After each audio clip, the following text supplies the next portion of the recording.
Yes people, blood relations lecture number 2 आ चुके हैं। सो CA foundation दिसंबर 23 aspirants, maths LR states का logical reasoning blood relations का chapter का आज सेकंड लेक्चर है।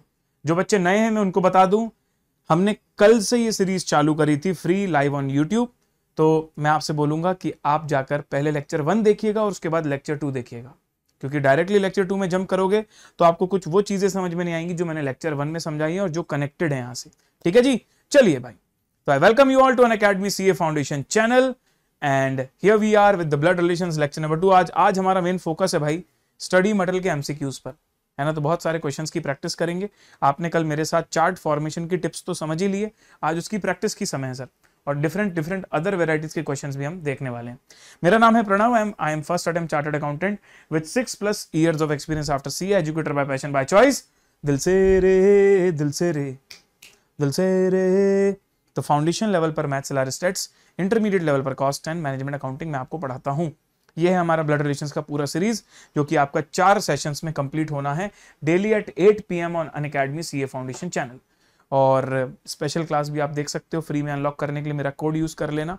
And this is my virtual library link, जिसके द्वारा आप सारी की सारी प्लेलिस्ट एक्सेस कर सकते हो, जो भी चैप्टर्स मैंने लाइव यूट्यूब पर करवाए हैं दिसंबर वालों के लिए। बाहुबली सीए टीम जो आपको डे 1 से लेके एग्जाम के दिन तक देती है full on support in every subject of foundation and intermediate level. हमारे साथ जुड़े हो तो अब आपको चिंता करने की कोई भी आवश्यकता नहीं है। सो मंजिल 2.0 बैच आपके सामने ये रही।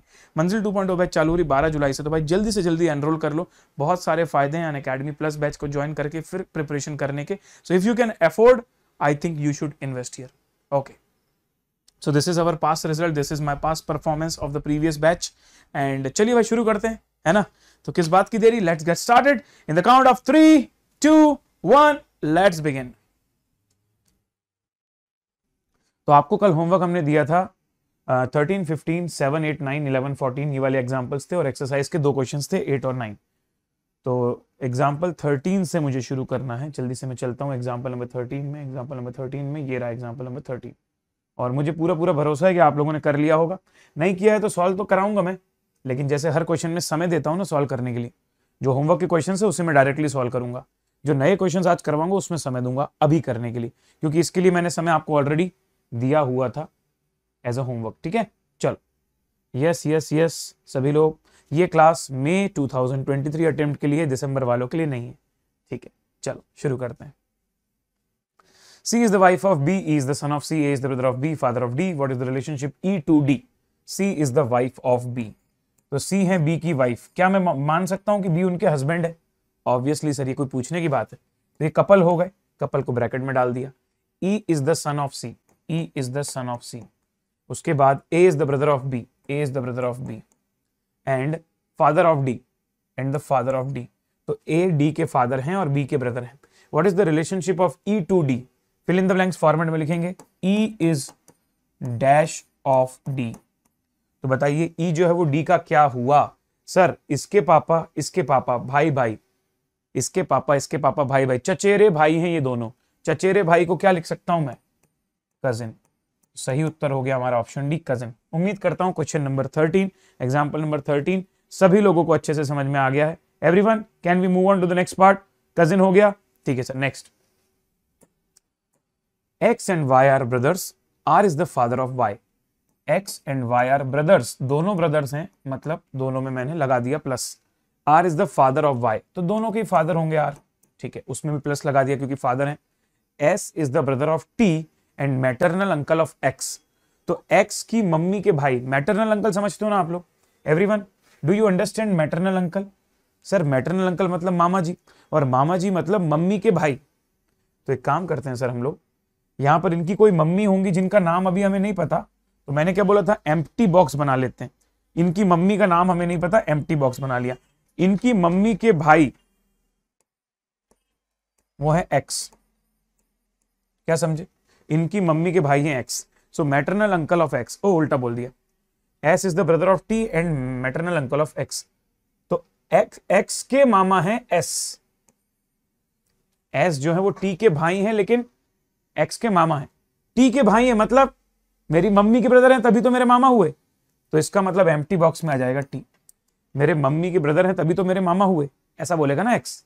ठीक है, what is T2R, what is T2R, तो T is dash of R, तो बताइए T is what of R, wife, T is wife of R, ये दोनों कपल हो गए ना, T is wife of R।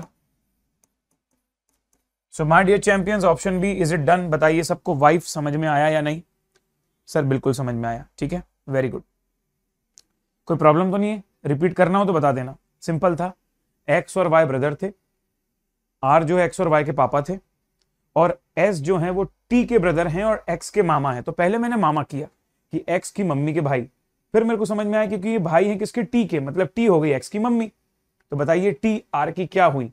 T R की वाइफ हुई, टी आर की वाइफ हुई। Cool, next question, very good. A reads a book and find the name of the author familiar. The author B is the paternal uncle of C. तो B जो है आपके C के paternal uncle हैं, मतलब C के जो पापा जी होंगे ना, C के जो पापा जी हैं वो उनके ब्रदर हैं, ये हुआ ना मतलब। B is the paternal uncle of C. C is the daughter of A. C जो है वो डॉटर है किसकी? A की। हो सकता है A इन्हीं का नाम हो, इनके पापा का। How is B related to A? तो B is the brother of A।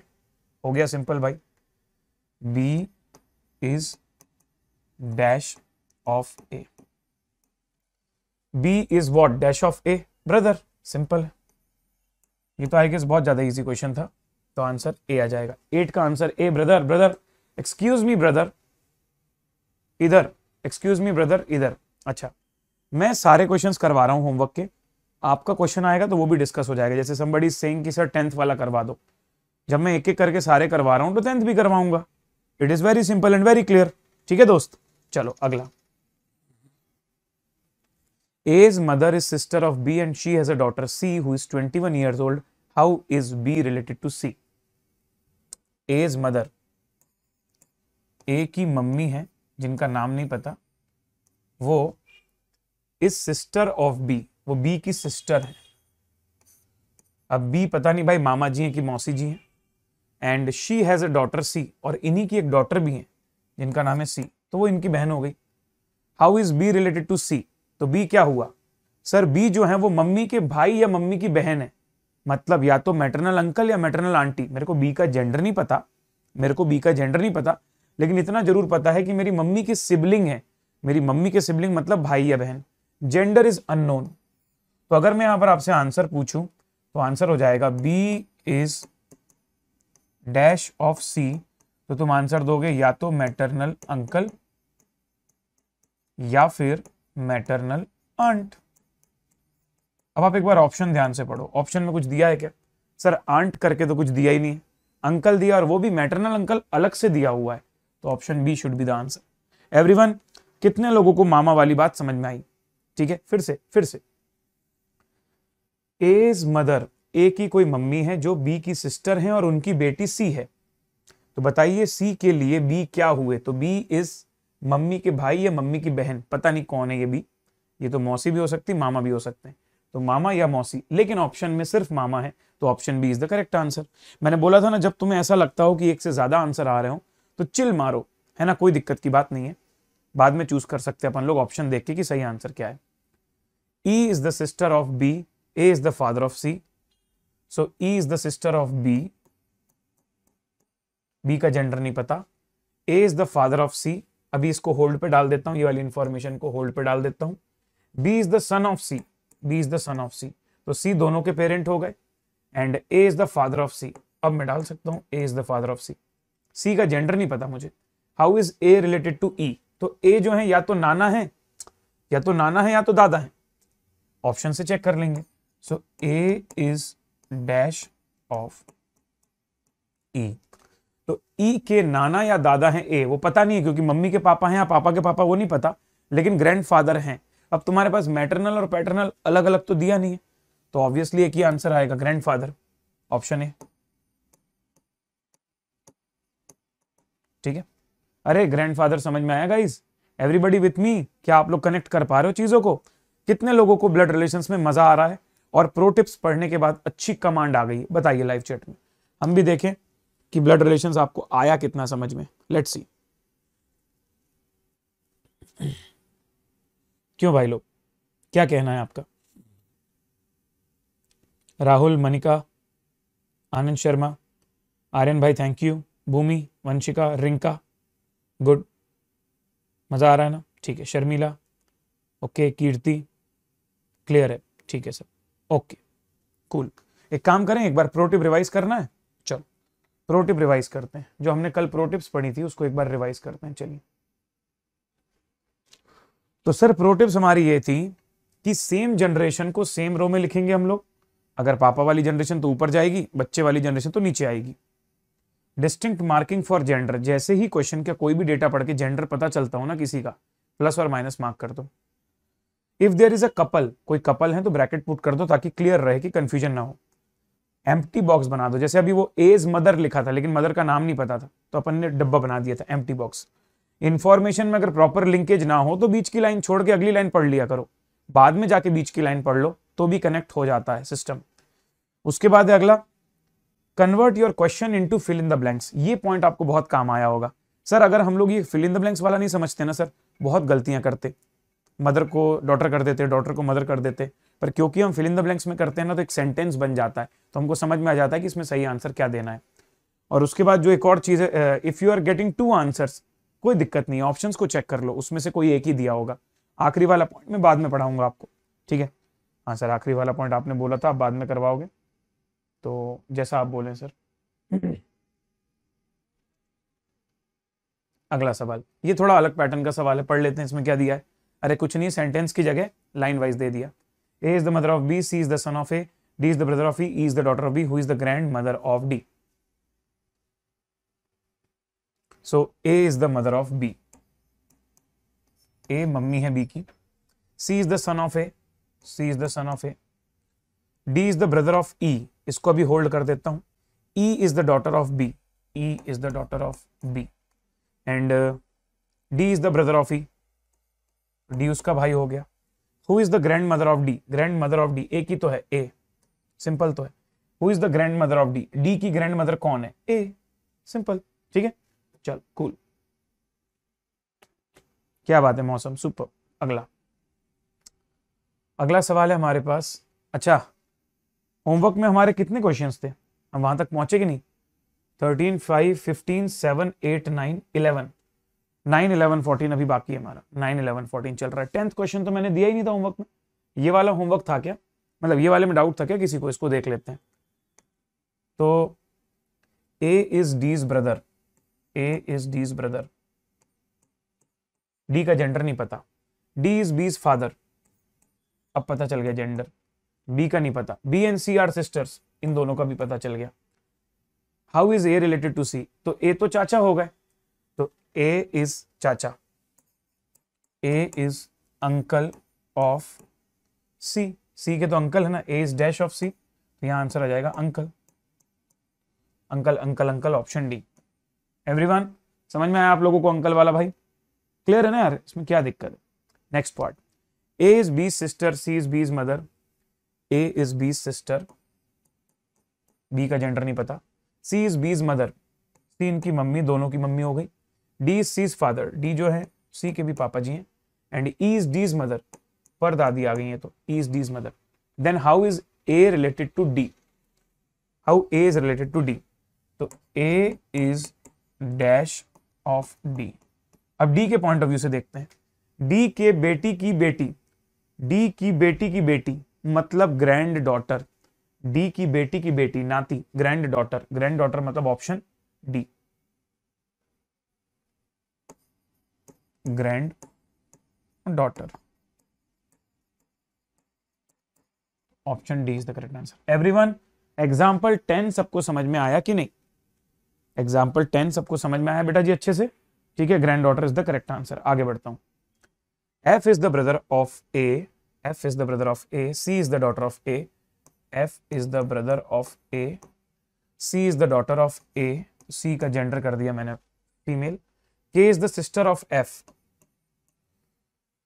Ji is the brother of C, G is the brother of C, and who is the uncle of जी, जी के uncle होंगे F या के? Sir के तो aunty है, मतलब मासी है या बुआ है, तो अंकल तो एफ हुए ना, पापा या मम्मी के भाई अंकल एफ। तो who is the uncle? Uncle is F. क्या सभी लोगों को एग्जाम्पल नंबर 11 का आंसर डी एफ समझ में आया या नहीं? समझ में आया या नहीं? ठीक है, इसको एक बार और बताऊं। F is the brother of A, F is the brother of A, C is the daughter of A, K is the sister of F, G is the brother of C, who is the uncle of G? तो G के uncle मतलब पापा या mummy के भाई, तो G के parent हैं A के भाई F, क्योंकि ये तो आंट हो गए ना, इनका फीमेल जेंडर है, तो F is the right answer. ठीक है जी, चलो नेक्स्ट 10 वाला एक बार और बता दो। चलो 10 वाला एक बार और बता देता हूं। A is B sister, A B की बहन है, इसका जेंडर फीमेल हो गया। सी बी की मदर है, सी बी की मदर है तो ए की भी मदर है, इन दोनों की मदर हो गई सी, इन दोनों की मदर हो गई सी। डी जो है वो सी के फादर है, डी जो है वो सी के भी फादर है, और ई जो है वो डी की भी मदर है। ठीक है, how is A related to D? तो A is dash of D, तो डी के पॉइंट ऑफ व्यू से ए क्या है? डी बोलेगा मेरी बेटी की बेटी है ये, तो A is granddaughter of D. नहीं समझ आया क्या? मतलब मुझे इसमें कुछ कॉम्प्लेक्सिटी नहीं लग रही है actually, so I am amazed कि why people are saying to repeat this question. होगा कोई रीजन भाई, बता दिया मैंने। ठीक है शिवम भाई, मेरे हिसाब से अब आ जाना चाहिए, नहीं आता है तो घर जाके ट्राई करना। अगला एग्जाम्पल 14 भी मैंने दिया था, आखिरी एग्जाम्पल कर लेते हैं जो होमवर्क में था। M is the son of P, M is the son of P, तो पी ऊपर आ जाएंगे क्योंकि वो उनके माता या पिता होंगे। Q is the grand daughter of O, अभी इसको मैं होल्ड पे डाल देता हूं। Q is the grand daughter of O who is the husband of P, Q is the grand daughter of O who is the husband of P। तो Q ना O की ग्रैंड डॉटर है और O जो है वो husband of P है, तो अगर O हस्बैंड ऑफ P है मतलब P उनकी वाइफ है, तो चलो ये दोनों का जेंडर पता चल गया कि ये दोनों हस्बैंड वाइफ हैं, ये दोनों हस्बैंड वाइफ हैं, P वाइफ है और O हस्बैंड है, मतलब O who is the husband of P, मतलब ये फीमेल ये मेल, और Q इसकी ग्रैंड डॉटर है, ग्रैंड डॉटर मतलब बेटे की बेटी, तो Q आ जाएगी इसकी बेटी, M के नीचे वाली generation. Now how is M related to O? तो M बताइए O का क्या होगा? अरे ये तो सन है भाई, how is M related to O? तो M is dash of O, बताओ ना, सन ही तो आएगा। अरे सन ही तो आएगा ब्रो, नहीं समझ आ रहा क्या? रिपीट करते हैं, M is the son of P, और P और O अगर हस्बैंड वाइफ है तो O का भी तो सन हुआ ना। How is M related to O? का भी तो सन ही हुआ ना, अगर हस्बैंड का सन है तो वाइफ का भी सन है ना। अच्छा, स्टडी मटेरियल में ग्रैंडफादर लिखा है, उसको सही कर लेना बेटा जी, इसका स्टडी मटेरियल में गलत आंसर दिया है, स्टडी मेट रॉन्ग आंसर। ठीक है, तो आपका अगर ग्रैंड डॉटर आ रहा है तो कोई प्रॉब्लम नहीं है, आप अपने आप पे भरोसा रखो, चिंता की बात नहीं है। ठीक है, चलिए कितने लोगों को इस सन समझ में आ गया? 14 डन है ना? ठीक, नेक्स्ट। उसके बाद मैंने आप लोगों को दिया था एक्सरसाइज क्वेश्चन 8 और 9, ये तो अपन पहले ही कर लिया आई गेस, 8 और 9, तो सारे होमवर्क हो चुके हैं। कैसा रहा भाई एक्सपीरियंस? हाउ इज द जोश एवरीवन? क्या आप आज नए क्वेश्चंस करने के लिए तैयार हैं?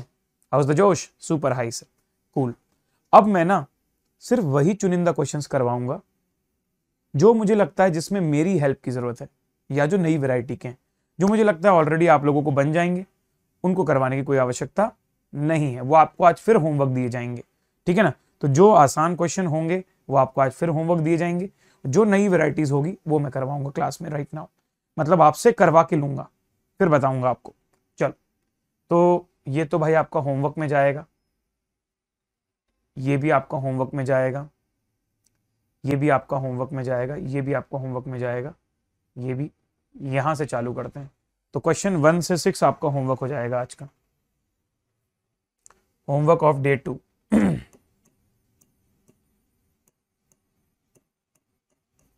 इतना तो है ही, और कुछ लगेगा तो वो भी दे दूंगा होमवर्क, अभी इतना तो है ही। एक्सरसाइज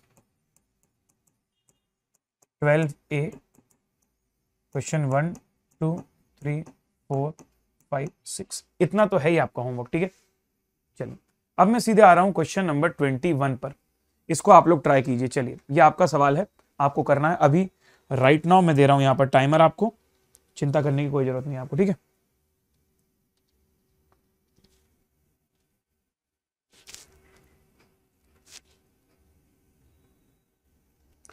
ये क्या हो रहा है भैया, ये क्या हो रहा है? टाइमर की रिक्वायरमेंट है, टाइमर आ जाता तो बढ़िया रहता। ये आ गया sir.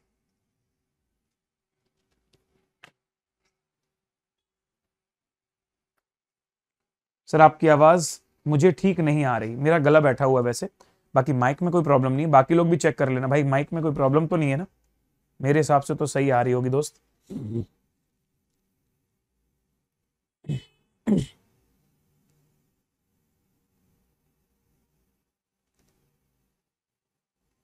So A is B's brother, C is A's mother, D is C's father, B is D's granddaughter।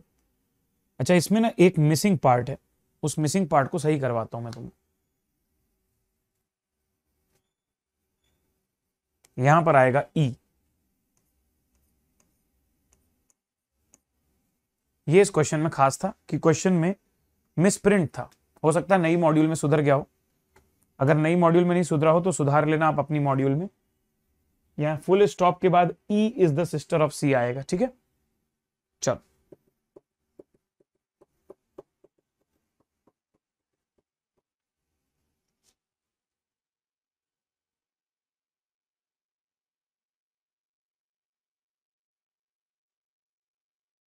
माही बेटा, आपके डिवाइस में प्रॉब्लम होगी, बाकी सभी लोगों को आवाज प्रॉपर आ रही है, एकदम प्रॉपर आ रही है, ठीक है भाई। जिनको जिनको प्रॉपर आ रही है एक बार कमेंट बॉक्स में लिख दो कि आवाज प्रॉपर आ रही है, क्योंकि अगर मेरी आवाज जा नहीं रही माही तक तो वो कैसे समझेंगे कि मैं क्या बोल रहा हूं।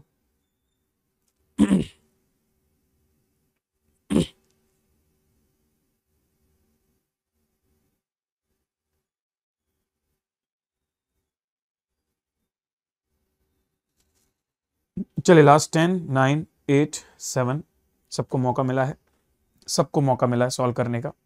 अब मेरा वक्त है। 1 और सायरन बज गया।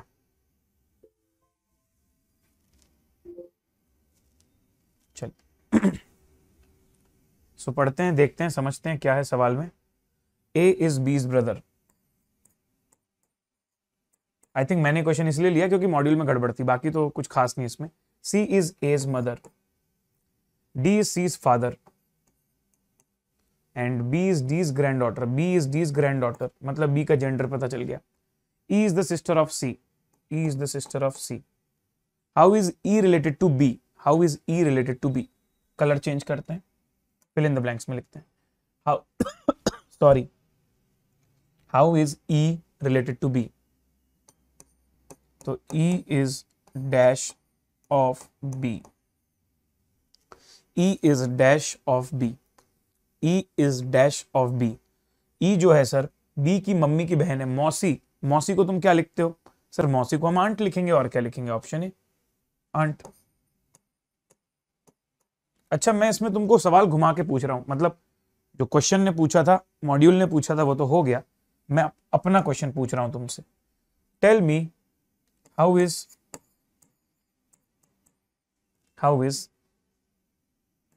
B related to E? इसका आंसर क्या होगा बताओ। How is B related to E? ये मेरा सवाल है आपसे।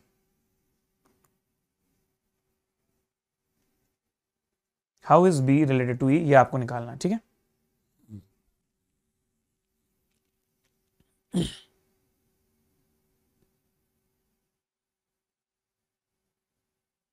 वेरी गुड, इसका आंसर हो जाएगा नीस। तो जैसे E जो है वो B की मौसी है ना, तो B उनकी भांजी है, भांजी भतीजी, भांजी भतीजी, जिसको कि हम प्यार से बोलते हैं नीस। तो इस वाले पार्ट का आंसर होगा नीस। अब भाई कोई कंफ्यूज मत हो जाना ये बोल के कि सर सही आंसर नीस माने कि आंट माने। अरे भाई, जो क्वेश्चन पूछा है उसका आंसर आंट है, ये तो मैं घुमा के पूछ रहा था दूसरी चीज, उसका आंसर नीस है। तो भाई कंफ्यूज मत हो जाओ यार भाई लोग, ऐसा मत करो यार। नेक्स्ट 22 समय देता हूं आपको, आप ट्राई कीजिए। टाइमर चालू हो जाता है अब। मैं टाइमर को कम कर दूंगा, 1 ही मिनट आपके पास दिए हैं। मैंने लिखा जरूर 2 मिनट है, लेकिन 1 मिनट में मैं आपकी कॉपी छुड़ा लूंगा। मुझे पता है कुछ लोग भाई जिनको बहुत मजा आया होगा वो ना एक्स्ट्रा क्वेश्चंस भी करके आ गए होंगे सारे के सारे।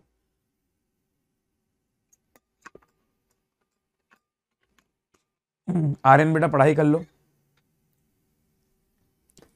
ये सोशल मीडिया नहीं है ना, पहचान बना रहे हैं तुम्हारा क्या चल रहा है, ये वो, पढ़ाई में ध्यान दो।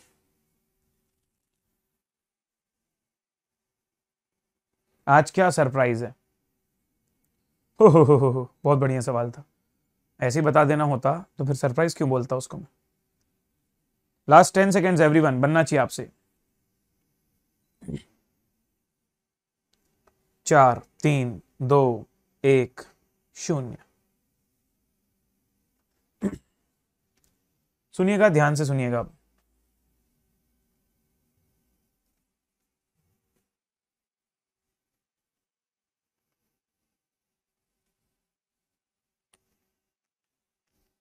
A is the son of B.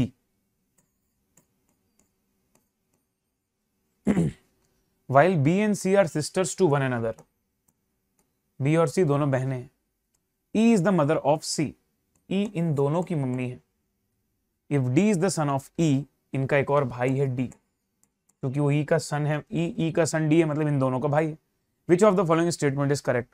D is the maternal uncle of A. हाँ, A की मम्मी के भैया, A की मम्मी के भाई, मतलब A के लिए मामा जी, ये तो बिल्कुल सही है।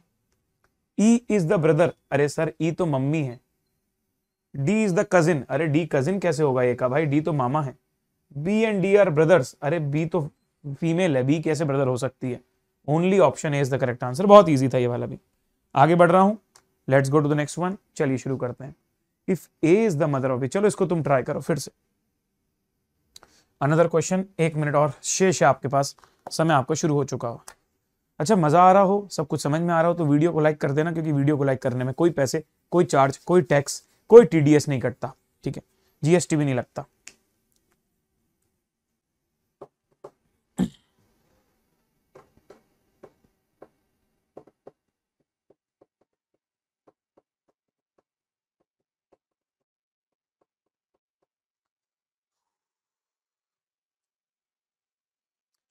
कोई हमसे जीत न पाए, चले चलो चले चलो, मिट जाए जो टकराए, चले चलो, टूट गई जो उंगली उठी, 5 मिली तो बन गई मुट्ठी, एक आ बढ़ता ही जावे, चले चलो चले चलो।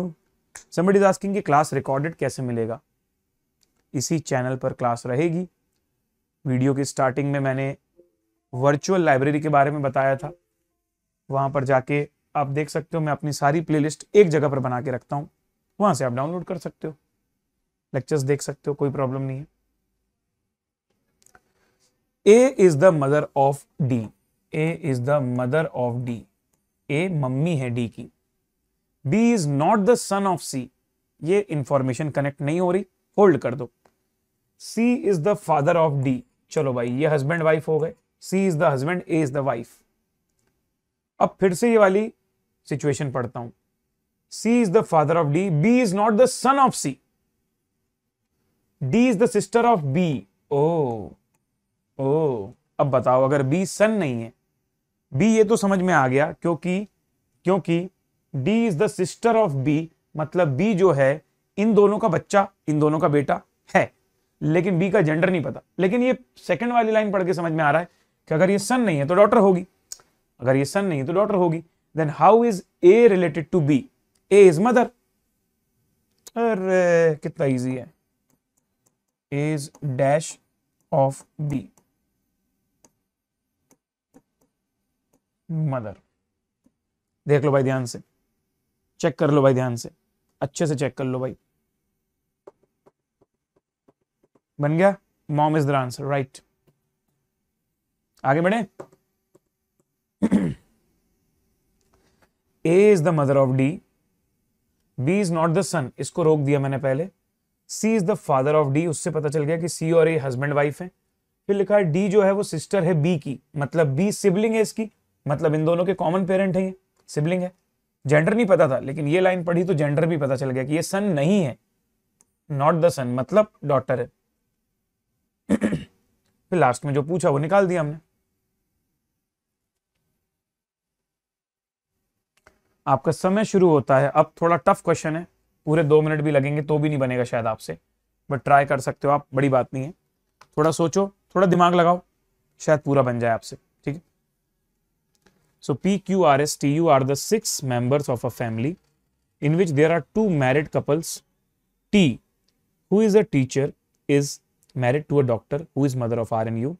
Q, the lawyer, is married to P. P has 1 son and 1 grandson. Out of the 2 married ladies, one is a housewife. There is also 1 student and 1 male engineer in the family. Which of the following is true about the granddaughter of the family? Cool. अभी भी आपके पास पूरे 1.5 minute है। You can absolutely rock on.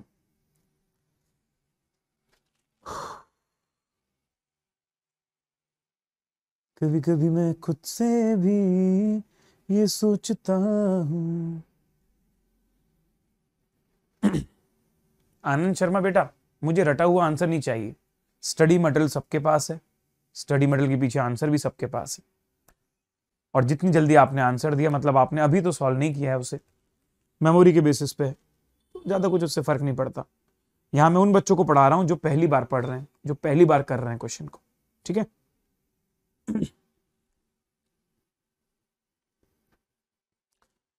Gaurav Joshi ji, result बढ़ा है sir, big fan, thank you Gaurav, thanks a lot.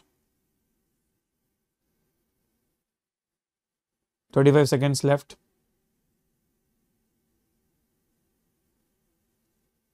20 seconds left.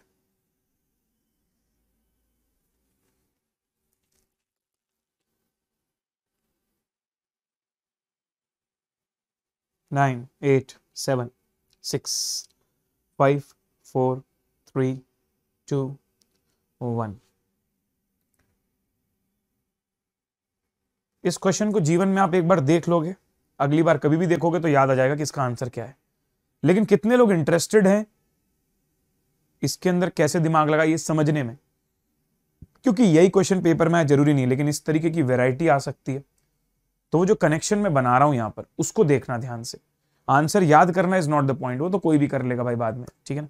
तो मैं कैसे यहां पर कनेक्ट कर रहा हूं उसको ध्यान से सुनना, ठीक है। और अगर तुमसे नहीं बना दैट इज वेरी गुड, कम से कम तुम ध्यान से सुनोगे तो सही। चलो, स्पेशल क्वेश्चन है, गुड वैरायटी, ठीक है, अच्छे से पढ़ते हैं।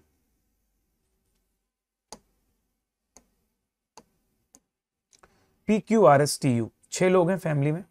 हाँ सर, 6 लोग हैं, और इस पूरी फैमिली में 2 मैरिड कपल्स हैं। 2 मैरिड कपल मतलब कितने लोग हो गए सर? 2 मैरिड कपल मतलब 2 हस्बैंड 2 वाइफ, 4 लोग तो वही हो गए। 6 में से 4 मैरिड हैं और 2 अनमैरिड होंगे। T, T is a teacher is married to a doctor. यहां पर पर्सन का नाम भी दिया और प्रोफेशन भी दिया है। थोड़ा सा चार्ट में हमको वेरिएशन करना पड़ेगा, नाम के साथ प्रोफेशन भी लिखना पड़ेगा। T, who is a teacher, is married to somebody, I don't know who, नाम नहीं पता उसका, लेकिन उसका प्रोफेशन पता है, doctor. Do you know the gender of teacher और द डॉक्टर?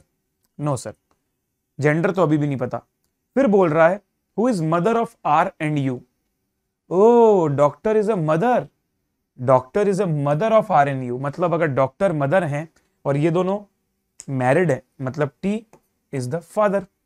किनके? आर एंड यू, तो इनके 2 बच्चे हैं, इन लोगों के 2 बच्चे हैं, R and U. R and U का भी जेंडर अभी नहीं पता। फिर लिखा है Q the lawyer is married to P.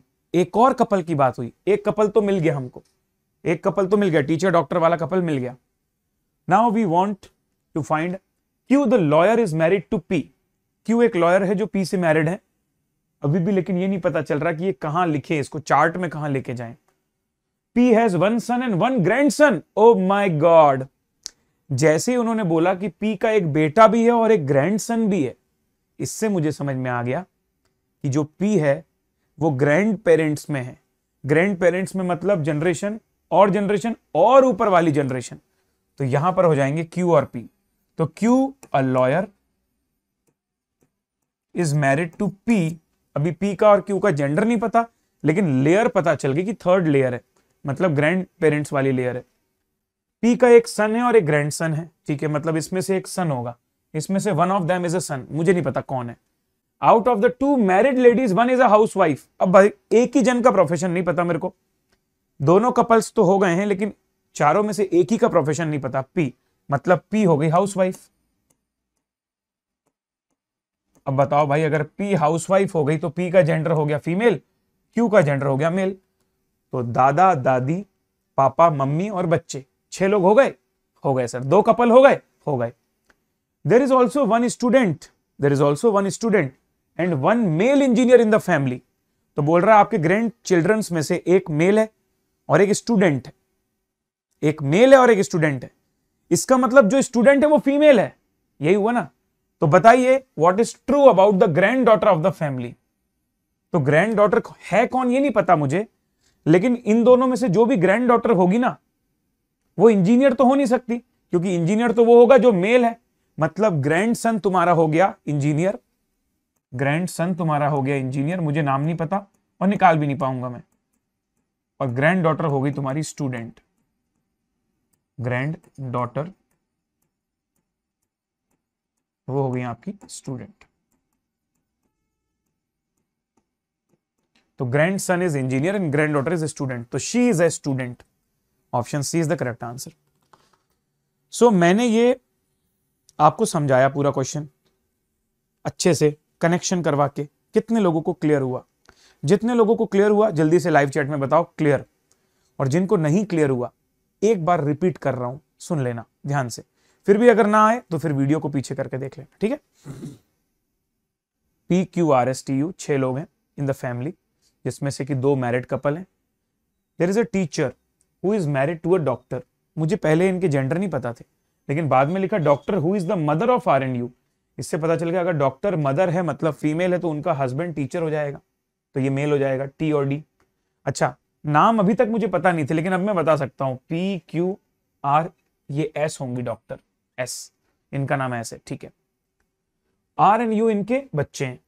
Q the lawyer is married to P। One more couple, we have got one more couple. अभी मुझे नहीं पता कपल को कहां प्लेस करूं।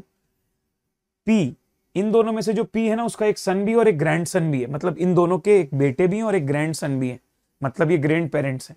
क्योंकि ये ग्रैंड पेरेंट्स है तो मैंने इनको इनके ऊपर रख दिया QP। अब लिखा हुआ है कि 2 मैरिड लेडीज हैं, 2 मैरिड लेडीज हैं जिसमें से कि एक हाउसवाइफ है। भाई अब दूसरी डॉक्टर है तो ये वाली क्या होगी? अगर एक डॉक्टर है तो दूसरी क्या होगी? हाउसवाइफ, ऑब्वियसली, ठीक है। There is also one student and one male engineer in the family. तो इनमें से कोई एक स्टूडेंट है और कोई एक मेल इंजीनियर है। और आपको पता है ग्रैंड पेरेंट्स में एक फीमेल भी है, क्योंकि आखिरी में पूछ रहा है कि बताइए फैमिली की ग्रैंड डॉटर क्या है? शी इज अ स्टूडेंट, क्योंकि मेल वाला इंजीनियर है तो बच्चा वाला स्टूडेंट हो गया। डन। तो हर्षिता जी मैंने एक बार और बता दिया और उम्मीद करता हूं कि दूसरी बार में आप समझ पाए होंगे, और अगर नहीं समझ पाए वीडियो को पीछे जाकर आप लोग देख सकते हैं, ठीक है। In the interest of the time and the other students we have to move on. चलिए, एक और सवाल आया है और आप लोगों को बहुत बढ़िया तरीके से इसका आंसर देना है। इसमें कुछ गड़बड़ भी है सवाल में, लेकिन चिंता की कोई बात नहीं है। समय आपको 1 मिनट का मिला है, 2 मिनट का नहीं है। मैं इसको बंद कर दूंगा 1 मिनट आने पर। ट्राई कीजिए। वो क्या बात है, सुपर।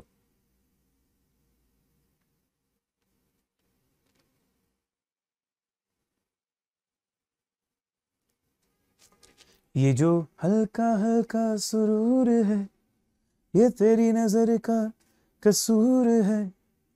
ला ला ला ला ला ला ला ला। Very good guys, very good, super. ना ना ना ना ना ना ना ना ना ना ना ना ना ना ना ना ना na na na na na na na na na na na। Last 5 4 3 2 1 समाप्त। देखिएगा इस बार नाम दिया है। जब नाम दिया होता है तो काम आसान हो जाता है। क्यों? क्योंकि नाम से समझ जाते हैं ना कि मेल फीमेल है। तो Seema is the daughter in law of Sudhir. तो सुधीर जो है वो ससुर जी हो गए, तो ससुर जी के कोई बेटे होंगे, सुधीर जी के कोई बेटे होंगे, ये बेटे होंगे, उनका नाम तो हमें नहीं पता, ये उनकी वाइफ है जिनका नाम है सीमा। क्या समझे आप? सुधीर साहब के बेटे हैं कोई, उनकी वाइफ है, तभी तो वो इनकी डॉटर इन लॉ हुई ना, इसलिए तो ये डॉटर इन लॉ हो गई ना। डॉटर इन लॉ कैसे बनती है, समझ रहे हैं ना मेरे हिसाब से आप? ठीक है सर, समझ गए डॉटर इन लॉ सर, बताने की जरूरत नहीं। अगला लाइन दिया हुआ है sister in law of Ramesh. Sister in law of Ramesh मतलब रमेश की भाभी जी हैं, मतलब इनके जो हस्बैंड होंगे इनके एक भाई भी होंगे जिनका नाम होगा रमेश। तो सुधीर जी की बहू और रमेश जी की भाभी। Mohan is the son of Sudhir and only brother of Ramesh. तो सुधीर का एक बेटा मोहन है जो कि रमेश का इकलौता भाई है, मतलब मोहन ये हो गया, जिसको हमने बॉक्स में रखा था वही मोहन हो गया। Find the relation between Seema and Mohan. तो फिल इन द ब्लैंक्स की जरूरत नहीं है, यहां पर आंसर आ जाएगा हस्बैंड एंड वाइफ। ऐसा नहीं पूछा ना कि सीमा मोहन की क्या है, ऐसा नहीं पूछा, ना ही ऐसा पूछा है कि मोहन सीमा का क्या है, बस पूछा सीमा मोहन के बीच में क्या रिश्ता है। तो राइट आंसर आना चाहिए हस्बैंड वाइफ। लेकिन ऑप्शन में तो सर इस पैटर्न में दिया ही नहीं है, तो ये गलती है मॉड्यूल की कि उनको ये ऑप्शन देना चाहिए था। लेकिन फिर भी मुझे बताइए, अब अगर नहीं दिया तो जो गिवन 4 ऑप्शंस हैं उसमें से कौन सा ऑप्शन लगाना चाहिए, कौन सा बेटर होगा, आप ही बताइए sir. Then only wife is the better, क्योंकि हस्बैंड तो कहीं दिया नहीं, वाइफ ही दिया हुआ है। ठीक है, चाहे तो सवाल को बदल लें, हम लोग ऐसा लिख दें how is Seema related to Mohan. अगर ऐसा सवाल होता ना how is Seema related to Mohan, तो हो जाता Seema is the wife of Mohan. लेकिन अब सवाल अलग है, आंसर अलग दिए, भावनाओं को समझ लो, कोई बात नहीं। मेरे हिसाब से right answer is husband wife, not just wife. और आप लोग भी इस बात पे एग्री करेंगे, ठीक है? तो थोड़ी बहुत गलतियों को नजरअंदाज किया जा सकता है, डोंट वरी, चिल मारिए। और दूसरे बार बताने जो लायक है वैसे सवाल, तो एक बार बता देता हूं फिर से। Seema is the daughter in law of Sudhir. तो सुधीर का कोई बेटा है, उनकी वाइफ होंगी सीमा, डॉटर इन लॉ मतलब बहू। And sister in law of Ramesh, और सीमा जो है ना रमेश की सिस्टर इन लॉ है, मतलब ये जो उनका हस्बैंड होगा उनका भाई रमेश है। फिर बोल रहा है कि मोहन सुधीर का बेटा है और रमेश का इकलौता भाई है, मतलब मोहन ही वो व्यक्ति है जो सुधीर का बेटा और इसका हस्बैंड है। तो बताइए सीमा और मोहन के बीच में क्या संबंध है, हस्बैंड वाइफ का। ठीक है, चलो नेक्स्ट। अब आएगा असली मजा, यो मैन। चलिए इसमें पूरे 2 मिनट दूंगा और यहीं से आपका असली लेवल चालू होता है। समय शुरू होता है अब। पूरे 2 मिनट ले लो, कोई प्रॉब्लम नहीं। सर सवाल तो बहुत छोटा है, करके तो देखो बिड़ू, करके तो देखो, जब फंसोगे तभी तो मजा आएगा, तभी तो मेरी जरूरत पड़ेगी। पॉइंटिंग वाले क्वेश्चन आ चुके हैं।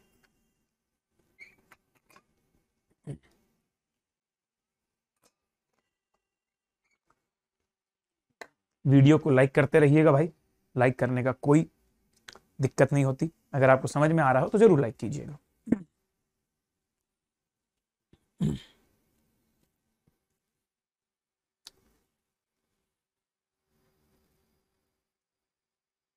सर आपने मुझे पहचाना, मैं आपको रोज सुबह 3 घंटे देखता हूं। भाई 3 घंटे में कब आता हूं लाइव? जब तुम रिकॉर्डेड देखते हो क्या? भाई कैसे पहचान पाऊंगा मैं रिकॉर्डेड में यार? अब पहचान जाऊंगा भाई। ठीक है गौरव जोशी।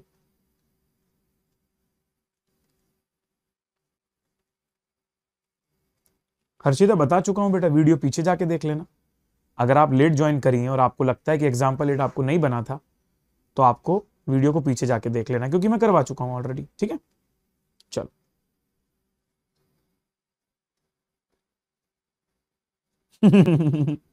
रिकॉर्डेड देखते हो ना?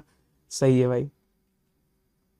कैसे जानूंगा यार मैं, मेरी मजबूरी है, नहीं तो जरूर जान लेता भाई, है ना?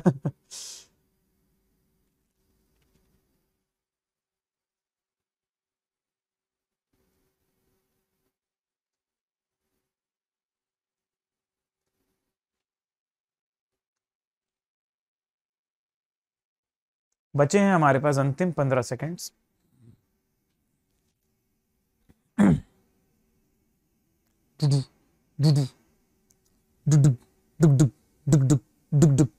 तीन, 2, 1 और 0। डिसमिस।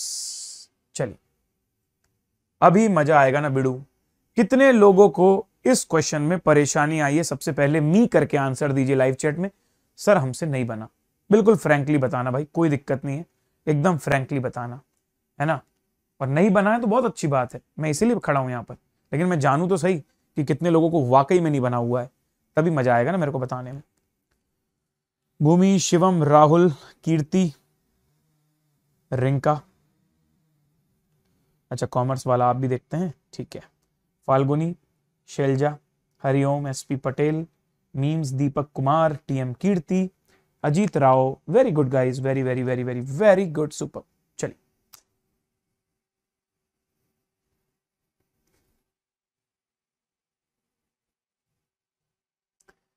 अब ना अच्छे से समझना, क्योंकि अब ना पैटर्न बदला है, अब करने का तरीका बदला है, ठीक है। Suresh introduces a man. Suresh एक आदमी को इंट्रोड्यूस कर रहा है, आपको बता रहा है कि भाई मैं उसके बारे में बता रहा हूं तेरे को, वो खड़ा है ना, उसके बारे में तेरे को बता रहा हूं, मैं सुरेश हूं, मैं उसके बारे में बता रहा हूं, वो जो खड़ा है ना वहां पे, उसके बारे में। He is the son of the women who is the mother of the husband of my mother. तो वो बंदा बेटा है उस वुमेन का जो कि मदर है हस्बैंड ऑफ माई मदर। मतलब सुरेश कहना चाहता है कि उसकी जो मम्मी है, सुरेश की जो मम्मी है, माई मदर मतलब सुरेश की मम्मी, उनके जो हस्बैंड है मतलब सुरेश के पापा, उनकी जो मम्मी है मतलब सुरेश की दादी, उनका वो बेटा है।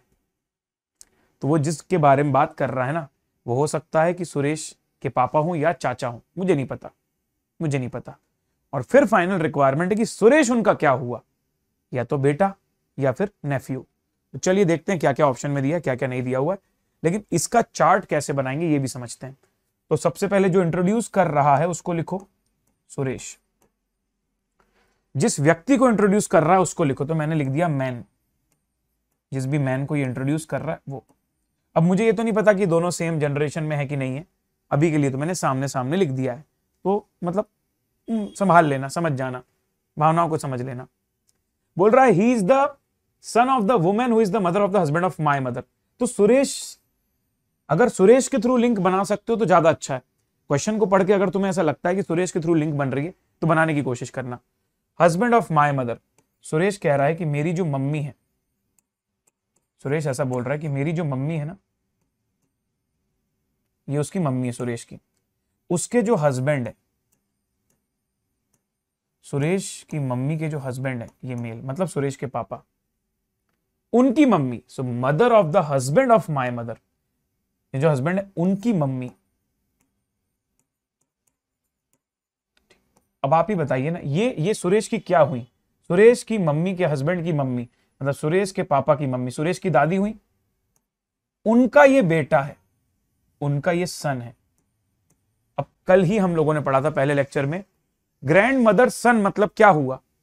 ग्रैंड मदर सन का मतलब हुआ कि this man is dash of Suresh.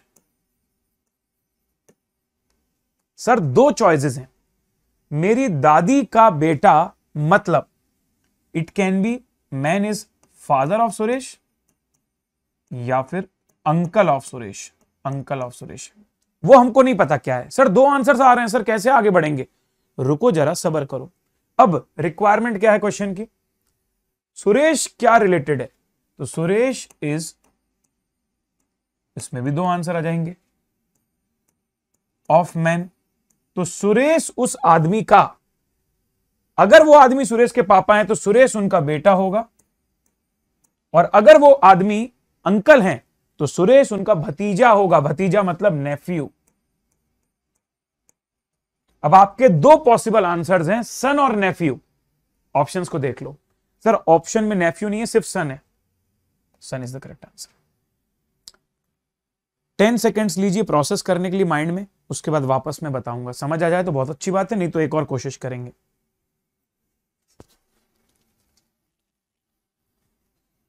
Hello hello hello hello, ठीक। हर्ष बेटा शर्मा जी, ढूंढो, मिल जाएगा आपको, अच्छे से ढूंढो।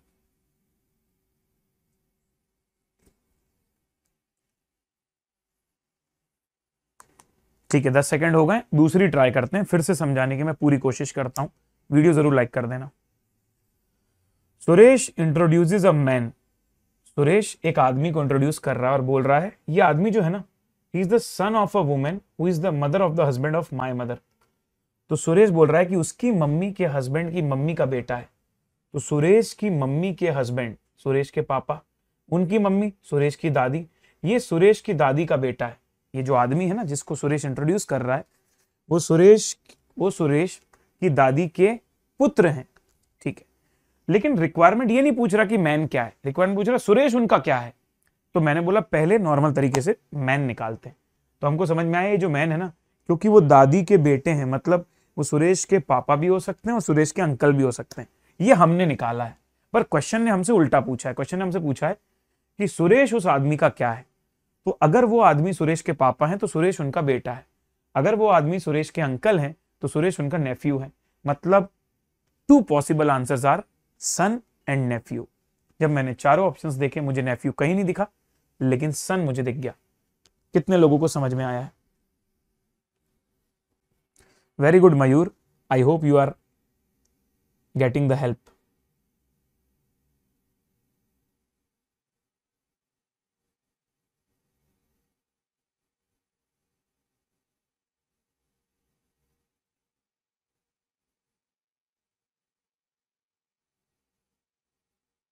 पढ़ सकते हो बेटा, कैफी पढ़ सकते हो, पुराने वीडियो से भी पढ़ सकते हो, कुछ भी चेंज नहीं हुआ है, ठीक है। अब क्लियर है मेरे हिसाब से। जिनको अब भी क्लियर ना हुआ हो ना, एक बार वीडियो को पीछे जाकर देख लेना, बाद में भी देख सकते हो, अभी भी देखना तो अभी देख सकते हो। इन the interest of time and in the interest of everyone I am proceeding. और समय अब हो चुका है 6:55 और 7 बजे आपकी इकोनॉमिक्स की क्लास है। तो अब मैं आप लोगों को जो है आज के लिए अलविदा कहूंगा। और ये आपको ट्रेलर दिया है मैंने, कल हम लोग ऐसे और क्वेश्चंस करेंगे और इस तरीके के क्वेश्चंस मैं आपको होमवर्क में भी दूंगा। अभी दे दूं होमवर्क में थोड़े से? चलो अभी दे देता हूं होमवर्क में। 43, 44, ठीक है, 43 और 44 ये 2 होमवर्क और दे रहा हूं मैं आपको, और ये मैं कल करवाऊंगा आपको, ठीक है।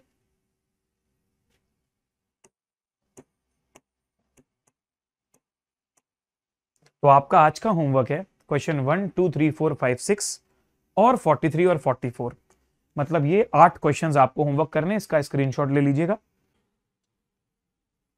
तो आई होप गाइज आप लोगों को सेशन यूजफुल लगा होगा, आपको मजा आया होगा। तो सेशन का फीडबैक आप प्लीज कमेंट बॉक्स में जरूर ड्रॉप कीजिएगा। अगर आपको सेशन पसंद आया हो तो अपने दोस्तों तक शेयर कीजिएगा जो फाउंडेशन की तैयारी कर रहे हैं। वीडियो को लाइक भी करना भाई, आपका एक लाइक हमको बहुत मोटिवेट करता है और आपका feedback will be taken very positively. तो प्लीज यार कमेंट बॉक्स का यूज करके अपना जो है जेन्युइन फीडबैक दीजिए। मंजिल 2.0 बैच आपकी आने वाली है फ्रॉम 12th ऑफ जुलाई। इस बैच में ज्वाइन करने के बाद आपके पास होने के चांसेस और बढ़ जाएंगे। इसका रीजन ये है कि दोनों में ही, यूट्यूब में और पेड बैच में, कंटेंट हम अच्छे से पूरा का पूरा पढ़ाते हैं, लेकिन यहाँ जो है भाई डेडिकेशन थोड़ा हाई हो जाता है। यू हैव पेड, तो we are more responsible here. आपको स्ट्रक्चर्ड वे में पढ़ाना, मैक्सिमम सब कुछ लाइव करवाना। जैसे यूट्यूब पे तो हम आपको बोल देंगे कि भाई कुछ कुछ चैप्टर्स आपको पुराने से करने पड़ेंगे, है ना, हालांकि कोर्स चेंज नहीं है, बट स्टिल यहाँ पर हम लोग सब कुछ लाइव करवाते हैं। दूसरी बात, यहाँ पर आपका जो टाइम टेबल फिक्स होता है वो थोड़ा बड़े बड़े मतलब ड्यूरेशंस के टाइम टेबल होते हैं, क्योंकि हमने एक डेडलाइन बनाई है, तो उस डेडलाइन में हमको सिलेबस खत्म करना है। उसके बाद आरटीपी एमटीपी भी करवाना है, एक्स्ट्रा क्वेश्चंस भी करवाना है। मैथ्स एलआर स्टैट्स में तो मैं हर चैप्टर के बाद एक प्लस की क्विज लेता हूं, जो कि नेगेटिव मार्किंग बेस्ड क्विज होती है। 0.25 मार्क्स कटते भी हैं नेगेटिव मार्किंग के, और बिल्कुल एग्जाम जैसा एनवायरनमेंट होता है। तो ये सारी चीज़ों की वजह से जो है भाई यहाँ पर आपके पास होने के चांसेस बढ़ जाते हैं। और दिसंबर का आप रिजल्ट देखकर जान ही सकते हो भाई कि इससे बढ़िया रिजल्ट इंडिया में कहीं और आपको नहीं मिला होगा, ठीक है। अब मैं आपको ये बता देता हूँ सभी लोगों को, आप में से बहुत सारे लोग अनअकैडमी के प्लेटफॉर्म को बहुत पहले से जानते हैं, कुछ लोगों ने 11th-12th में यूज़ किया है, कुछ लोग बहुत पहले से वीडियोस देख रहे हैं इसलिए उनको पूरी प्रोसेस पता है। बट जिनको प्रोसेस नहीं पता उनको मैं बोलूँगा कि ये जो मैं बताने वाला हूँ how to take plus subscription, इसको प्लीज़ आखिरी तक अच्छे से एक बार देख लीजिए, सो दैट जब भी आपका मन हो, जब भी आप डिसाइड करें, इस प्रोसेस के हिसाब से आप सब्सक्रिप्शन ले लें। unacademy.com पर मैं गया हूँ, ये मैं कंप्यूटर का प्रोसेस बता रहा हूँ, सेम चीज़ आप मोबाइल पर भी कर सकते हो अनअकैडमी ऐप इंस्टॉल करके। सबसे पहला स्टेप आपके पास यही आएगा, मोबाइल नंबर डालो, लॉगिन करो। मोबाइल नंबर डाला, लॉगिन किया, फिर आप देखो यहाँ पर माई गोल्स आएगा। इस गोल्स में ना अगर आपके पास कोई गोल्स एडेड नहीं है तो ऐड गोल करके सीए फाउंडेशन सर्च करना, तो सीए फाउंडेशन का गोल आपको मिल जाएगा। जैसे आप सीए फाउंडेशन के गोल को क्लिक करोगे ना, तो आपके सामने देखो इस तरीके से यहाँ पर होम पेज सीए फाउंडेशन का आएगा। ये देखो टॉपर्स के नाम है भाई। अब सुनो, जैसे ही आप यहाँ पर आते हो, फिर आप यहाँ पर व्यू सब्सक्रिप्शन प्लान्स में जाके क्लिक कर सकते हो। जैसे ही वहाँ क्लिक करोगे तो प्लस, आइकॉनिक और सेंटर, तो सेंटर तो ऑफलाइन के लिए हो गया, हमारी जो बैच है उसके लिए आपको प्लस या आइकॉनिक लेना है, तो प्लस ले लो या आइकॉनिक ले लो। बैच तो आपको दोनों में मिलेगी। आइकॉनिक में कुछ एडिशनल फीचर्स हैं जैसे कि पर्सनल कोच, ठीक है, स्टडी प्लानर, एक्सपर्ट गाइडलाइन, वो प्लस के अंदर नहीं है, लेकिन क्लासेस के पॉइंट ऑफ व्यू से दोनों बराबर हैं। प्लस में भी क्लासेस पूरी एक्सेसिबल होती हैं। अब देखो यहाँ पर ड्यूरेशन दिया हुआ है कि 6 महीने, 12 महीने, 18 महीने, 24 महीने। तो मैं तुमको ये बोलूंगा कि अगर तुम्हारा 12th हो गया है और तुम दिसंबर में पेपर दे रहे हो तो तुम 6 महीने का सब्सक्रिप्शन ले लो, which is of 14,500 rupees currently. और अगर तुम्हारा अगले साल, मतलब अगले साल 12th होगा और उसके बाद तुम एग्जाम देने वाले हो, तो you should take 12 month subscription. Accordingly आप अपने हिसाब से डिसाइड करें। लेकिन एक बात जरूर याद रखें, जब आप क्लिक करके सिलेक्ट कर लोगे ना, प्रोसीड करने से पहले यहां पर रेफरल कोड डालना मत भूलना। तो यहां पर आप रेफरल कोड डालोगे, जैसे यहां डाला CA प्रणव, जनरली आपको 5% ऑफ मिलता है जनरली, लेकिन जब ऑफर्स आते हैं ना तो यही सेम कोड अप्लाई करके आपको जो भी परसेंटेज ऑफ डिस्काउंट उस समय पर एप्लीकेबल होगा वो बिल्कुल लगेगा यहाँ पर और बिल्कुल मिलेगा। उसके बाद यहाँ फाइनल प्राइस आएगी और उसके बाद आप क्लिक करके आगे जा सकते हो। अच्छा, अगर आपको आइकॉनिक लेना है तो आप यहीं से टॉगल कर सकते हो, आइकॉनिक को क्लिक करोगे तो आइकॉनिक आ जाएगा, ठीक है। उसके बाद आप आगे जाओगे तो यहाँ पर आपके पास बहुत सारे पेमेंट के ऑप्शन आएंगे, UPI, debit, credit, EMI, loan, pay in cash, net banking, wallet, lot of things are there. और यहाँ देखो आपका ये माइनस हुआ है। अगर आपने स्पेशल क्लासेस देखी हैं तो वहां पर कुछ कॉइन्स अर्न होते हैं, वो भी यहाँ पर आप माइनस करवा सकते हो अगर आपने स्पेशल क्लासेस कुछ देखी हैं तो। अब कुछ बच्चों का सवाल आता है, क्या सर हम सब्जेक्ट वाइज सब्सक्रिप्शन ले सकते हैं फाउंडेशन में, सब्जेक्ट वाइज? तो द आंसर इज यस, वो फैसिलिटी भी अवेलेबल है। अब उसके लिए आपको ना यहाँ पर जाने की बजाय स्टोर में जाना था। स्टोर, जैसे स्टोर में जाओगे तो आपके सामने ये ऑप्शंस आएंगे, आप देख सकते हो। जैसे यहाँ पर मेरा कोर्स दिया हुआ है, complete course on maths by CA Pranav Bogra. Maths लिखा है, इसका मतलब सिर्फ मैथ्स नहीं है, वो मैथ्स LR स्टैट्स पूरा है, ठीक है। और यहाँ क्रैश लिखा हुआ है, इसका मतलब वो फास्ट ट्रैक नहीं है, पूरा ही सिलेबस है। आप देखो ना 84 लाइव क्लासेस है उसके अंदर, पूरा का पूरा सिलेबस है, सिर्फ 2,500 रुपीज में, 2499। और इसके अंदर भी अगर आप फर्दर जाओगे तो डिस्काउंट लगेगा और उसके बाद और पैसा कम हो जाएगा ये डिस्काउंट लगने के बाद। तो ज्वाइन बैच करना है आपको, और जैसा मैंने अभी आपको बताया वैसे ही आप पेमेंट ऑप्शन में जाके कोड लगा के CA प्रणव और सब्सक्रिप्शन ले सकते हो, ठीक है। तो ये आज की बात यहाँ पर मैं समाप्त करता हूँ। Thank you so much everyone. और अगर आप हमारी चैनल पर नए आए हैं तो I request you to subscribe the channel so that you don't miss any video. Bell icon press कर देना, बिकॉज नए नए वीडियोस बहुत सारे आने वाले हैं। और रही बात, अगर आपको सेशन पसंद आया है तो लाइक जरूर करें और उन सभी लोगों तक पहुंचाएं जिनको इसकी जरूरत है। Thank you so much guys, bye bye, take care and let's crack it.